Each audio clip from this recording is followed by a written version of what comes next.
Maintenant, sachant que VB est relié à la masse, donc sachant que VB égale à 0. Donc nous retrouvons avec, ici, donc tous les potentiels au point B donc, sont nuls.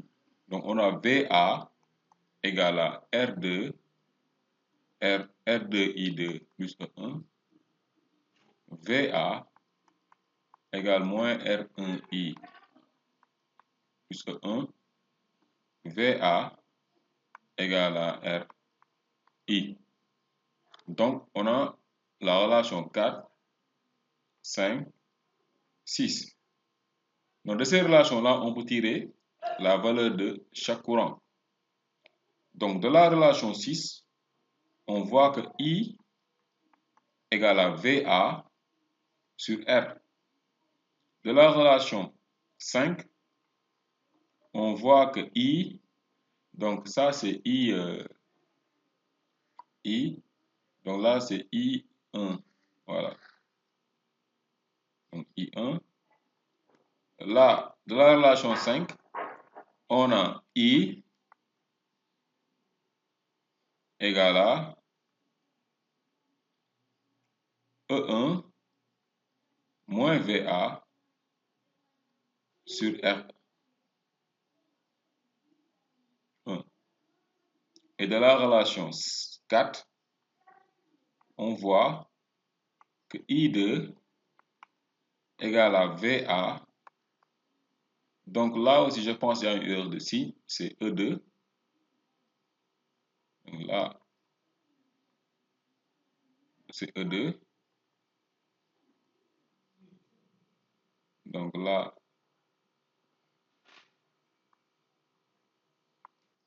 donc ça c'est une erreur, c'est E2. Mais dans la relation 4, on a VA moins E2 sur R2. Donc voilà la valeur des 3 courants en fonction de A. Maintenant, nous allons appliquer la loi au nœud. Donc on va choisir le nœud A et voir comment sont les courants I1, I et I2 par rapport au nœud B. Donc on verra que au nœud A, le courant I entre égale au courant qui sort. Donc il y a le courant I1 plus le courant I2. Or, on sait que I égale à E1 moins VA sur R1. I1 égale à VA sur R. Et I2 égale à VA moins E2 sur R2. Donc, on va essayer de réorganiser l'expression pour voir. Donc, on amène toutes les forces électromotrices à gauche et les potentiels VA à droite.